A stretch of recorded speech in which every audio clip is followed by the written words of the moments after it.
కూటమి సర్కారు చంద్రబాబు నాయుడు గారి సారథ్యంలో ఏర్పడింది. వైసీపీ ఘోరంగా ఓటమి చెందింది, 11 సీట్లకే పరిమితమైంది.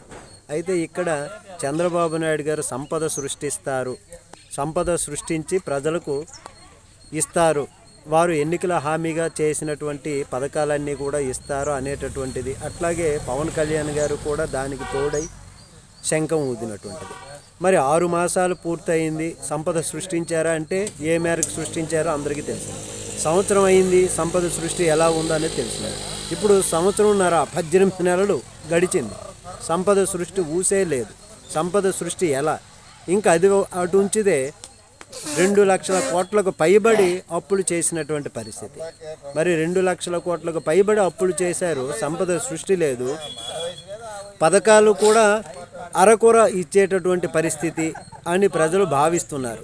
మరి ఇక్కడ సంపద సృష్టి ఏ విధంగా ఉంటుంది, సంపద సృష్టి ఎలా చేస్తారు అన్నటువంటిది దాని ధ్యాస ఇప్పుడు లేదు.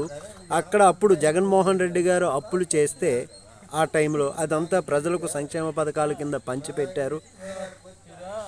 దీనివలన తాటికాయ అంత అక్షరాలతో పేపర్లలో వేయటం, అట్లాగే పబ్లిసిటీ చేయటం జరిగింది. కానీ మరి ఇక్కడ ఇప్పుడు అప్పులు చేస్తున్నటువంటి పరిస్థితి, దీన్ని ఏమనాలి అన్నటువంటిది మీరే చెప్పండి, కామెంట్ చేయండి.